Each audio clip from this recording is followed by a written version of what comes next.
Monsieur le maire, comment vous la trouvez notre boîte? Eh ben, très originale et puis très chaleureuse. Ouais. C'est original.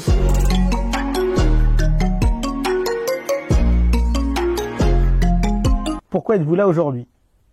Eh ben, je suis là pour faire une petite vidéo et vous présenter les meilleurs vœux de la part de la municipalité de Saran et de moi-même. Comment ça va depuis l'élection? Eh ben, ça va très bien. Une élection récente puisque ça date de quelques mois, le 9 septembre dernier, mais on prend ses marques et on avance avec les services et les habitants, et ça c'est une bonne chose. Notre boussole, celle de l'humain et de l'intérêt général, ne changera pas, mais ça vous vous en doutiez. Notre première action en tant que maire, ça a été d'intervenir au rassemblement pour la défense du bureau de poste des Blossières dans le quartier. 3 bonnes raisons d'être élu à Saran. Donc, tout d'abord, la simplicité et la proximité entre les élus et la population. C'est également travailler avec des agents qui ont à cœur le service public et la réponse aux besoins des habitants de notre ville. Et puis quand même le dynamisme et le cadre de vie que l'on partage au quotidien. Un chanteur, un groupe préféré. J'aime beaucoup les Cowboys Fringants. Vous nous fredonneriez un air. Non, je vais vous épargner ça. Nos vies qui s'emballent dans une époque folle où un rien nous détourne du simple instant présent. Être maire en 2025, c'est beaucoup de travail, être imaginatif et être engagé. En 30 secondes, que retenez-vous de 2024? Plusieurs choses. Déjà, les rencontres saranaises que l'on a menées pendant plusieurs mois avec les habitants, les associations, les entreprises, et puis des choses très concrètes qui en sont ressorties pour les habitants. Les élections anticipées, qui ont donné beaucoup de travail aussi à la collectivité, et puis un débat d'idées suite à la dissolution de l'Assemblée nationale.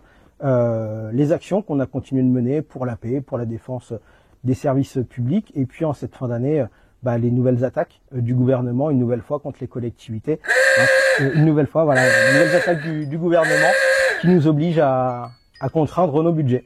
Alors, Team Chenmaillard, Team Bourg ou Team Sablot? Team Saran. Un souvenir d'enfance à partager.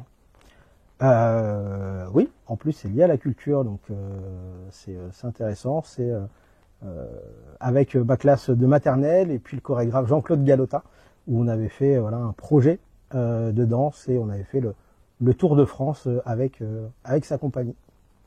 Quoi de neuf à Saran en 2025? Eh ben, un certain nombre de projets importants qui vont voir le jour, que ce soit l'école, avec une rentrée des élèves en septembre 2025, le lancement en fin d'année des travaux de la rue du Bourg, quelque chose de très important et qui était attendu depuis très longtemps par les habitants, sur la réponse aux besoins de santé, les travaux dans le cabinet médical au Champ-Garraud pour accueillir des médecins salariés, et puis en juin, un événement culturel important pour notre ville, le Théâtre sur l'Herbe, qui aura lieu donc cet été.